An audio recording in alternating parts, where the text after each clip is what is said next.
नवीन ship repair facilities तयार करण्याचे MOUs आहेत।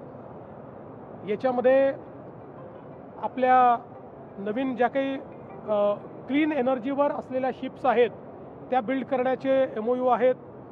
याच्यामध्ये आपल्याकडे वॉटर ट्रान्सपोर्ट सुरू करण्याच्या संदर्भातले MOUs आहेत आणि त्यासोबत काही स्ट्रॅटेजिक MOUs देखील आम्ही केले आहेत IIT सोबत आणि काही आंतरराष्ट्रीय संस्थांसोबत, की ज्यातनं ही जी सगळी मॅरिटाईम इकोसिस्टीम आहे त्याचं डिजिटायझेशन असेल, डिजिटलायझेशन असेल, त्याच्यामध्ये नवीन ह्युमन रिसोर्स तयार करायचा असेल, सेंटर ऑफ एक्सलन्स तयार करायचं असेल, एकूणच आपल्या या सगळ्या मॅरिटाईम क्षेत्रामध्ये महाराष्ट्राने एक नवीन मोठं पाऊल आज या MOUs मध्ये टाकलेलं आहे। जवळपास 56,000 कोटी रुपयाचे MOUs हे आज आपण साईन केलेले आहेत आणि सगळ्या अतिशय जगातल्या नावाजलेल्या संस्थांसोबत हे MOUs झालेले आहेत।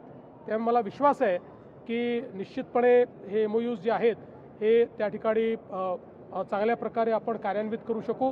विशेषतः आपलं जे पोर्ट्स डिपार्टमेंट आहे, आमचे मंत्री नितेश राणे असतील, त्यांचे सर्व अधिकारी असतील, यांनी अतिशय मेहनत ह्या मॅरिटाईम समिट करता केली आहे आणि एक अतिशय चांगला रिस्पॉन्स आपल्याला त्याच्यामध्ये मिळतो आहे। अजून जलद गतीने जगाशी जोडला जाईल का आणि किती मोठ्या प्रमाणात महाराष्ट्राला याचा? मला असं वाटतं की हे 100% शक्य आहे। इंग्लिश येतो कोणाला बाबा? इंग्लिश झालाय पाहिजे,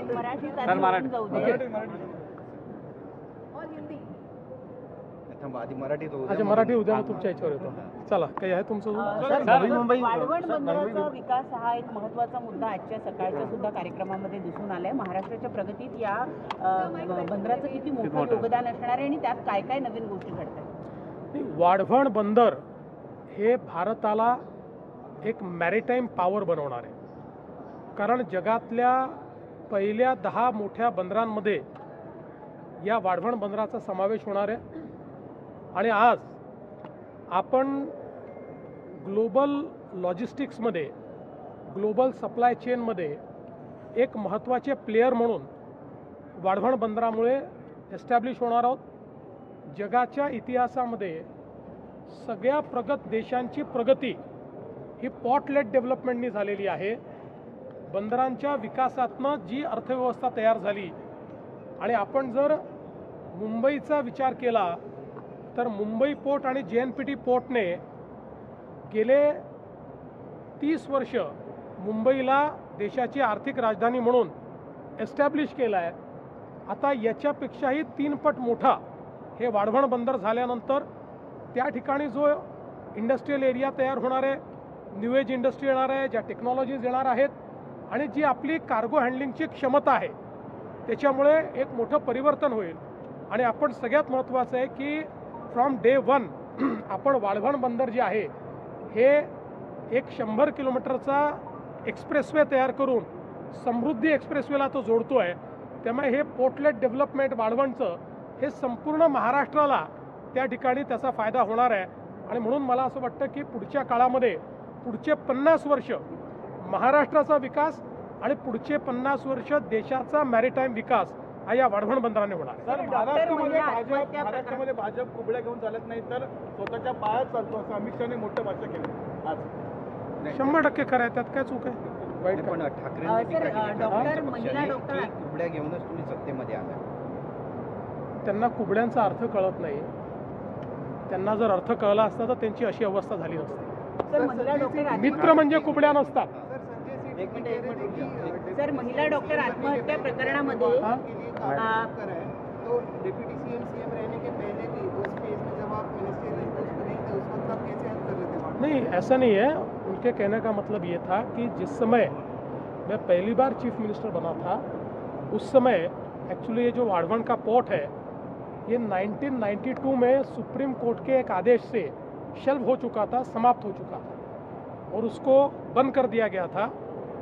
जब मैं चीफ मिनिस्टर बना 2014 में, तब उसका मैंने अध्ययन किया और मेरे ध्यान में आया कि इसका जो राइट ऑफ वे है ये डहाणू नेचुरल एरिया से जाता है, इसलिए इसको एनवायरमेंटली कभी परमिशन नहीं मिल सकती।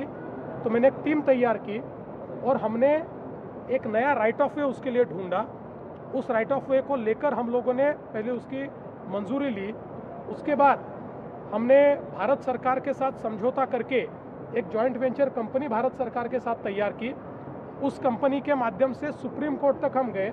सुप्रीम कोर्ट ने कमेटी अपॉइंट की, जिस कमेटी ने उसको एनवायरमेंटली सस्टेनेबल करके मान्यता दी और अब वाड़वण पोर्ट का काम शुरू हुआ है।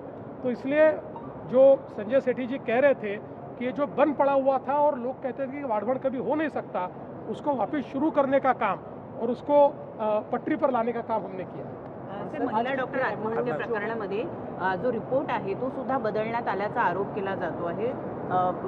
असं आहे, काहीही आरोप या ठिकाणी केले जात आहेत आणि ज्याला काही माहिती नाही असेही लोक आरोप करत आहेत। मला असं वाटतं की अशा संवेदनशील विषयाचं राजकारण करणारे हे दुर्दैवी लोक आहेत, कारण त्यांना मला असं वाटतं की लाईमलाईटमध्ये राहायचं आहे। पण लाईमलाईटमध्ये राहण्याकरता एका गरीब बिचाऱ्या आमच्या डॉक्टर भगिनीच्या मृत्यूचं भांडवल काय करता? मी तुम्हाला सांगतो, त्याच्यामध्ये कोणालाही सोडलं जाणार नाही, कडक कारवाई होणार। कोणाची चूक असू द्या, त्याच्यावर कारवाई होणार म्हणजे होणार। सर्व विरोधक एकत्र येत आहेत आणि मोर्चा करतायत निवडणूक आयोगाच्या निर्णयावर। असं आहे, मी यापूर्वी देखील सांगितलं की हे कव्हर फायरिंग आहे। त्यांना हे माहिती आहे की या निवडणुकांमध्ये त्यांचा पराभव होणार आहे आणि म्हणून कव्हर फायरिंग म्हणून आधीच अशा प्रकारचं वातावरण ते तयार करतायत की बाबा बघा आम्ही हारलो, याचं कारण हे आहे, आम्ही तर तेव्हाच म्हणालो होतो। मी पुन्हा एकदा सांगतो, मतदार याद्यांच्या संदर्भात आम्ही पण वारंवार भूमिका मांडलेली आहे। डुप्लिकेट नावांच्या संदर्भातही आम्ही भूमिका मांडलेली आहे। महत्त्वाचं काय आहे, तुम्ही हे दाखवलं पाहिजे की डुप्लिकेट नावांमुळे इथेही वोट झालेला आहे आणि इथेही वोट झालेला आहे, असं जर तुम्ही दाखवू शकलात तर खऱ्या अर्थानं तुम्ही जे आरोप करताय ते आरोप सत्य होतील, असं ते कुठेही दाखवू शकत नाही। दुसरं सगळ्यात महत्त्वाचं काय आहे, तर तुम्हाला ज्या ज्या वेळी संधी मिळते मतदार यादीवर आक्षेप घेण्याची, तिथे कुठेही आक्षेप तुम्ही घेत नाही। ते आक्षेप घेतल्याशिवाय मतदार यादीतली नावं कमी अधिक होऊ शकत नाही। तिथे आक्षेप घ्यायचे नाही, फक्त मीडियासमोर येऊन बोलायचं, याचाच अर्थ तुम्ही सिरियस नाही आहात। तुम्हाला फक्त कव्हर फायरिंग करायचं आहे। मतदार यादीच्या संदर्भात आता जो काही इलेक्शन कमिशनने निर्णय घेतलेला आहे कॉम्प्रिहेन्सिव्ह रिव्हिजनचा, त्यालाही यांनी विरोध केला, आमचं त्याला समर्थन आहे। सर, एकीकडे दंगेकर आणि मुरलीधर मोहोळचा वाद सुरू आहे, तुम्ही काय भूमिका घेणार? तुमचं काय बोलणं आहे? काही भूमिका घेण्याचं कारण नाही आहे। अनेक लोक निवडणुका जवळ आल्या की प्रसिद्धी करता वेगवेगळ्या गोष्टी करत असतात। हा मुद्दा अतिशय स्पष्ट एका बिल्डरमध्ये आणि आमच्या जैन समाजामधला आहे। त्यात जी भूमिका घ्यायची ती आम्ही घेतली आहे। जैन समाजाच्या भावना समजून त्याच्यामध्ये जैन समाजाच्या मनाप्रमाणेच होईल अशा प्रकारे आम्ही त्या ठिकाणी प्रयत्न करतो आहोत। विनाकारण मुरलीधर मोहोळांचं नाव त्याच्यामध्ये ओढून या ठिकाणी जे काही करण्याचा प्रयत्न चाललेला आहे, पुण्याची जनता सुज्ञ आहे, त्यामुळे त्यांना ते सगळं समजतं। No, I think it is absolutely possible because all of us know that the way this entire maritime business has expanded in our country after our Honorable Prime Minister Shri Narendra Modi ji has taken over, and his Maritime Vision 2030 and Amrutkal Maritime Vision envisages huge investments and strides in the space of maritime business. So I am very hopeful that it is possible, and from Maharashtra's standpoint, I would say that we want to make Maharashtra a destination for shipbuilding. We will be the first to accomplish the dream of our Honorable Prime Minister. Thank you, sir. Thank you, sir.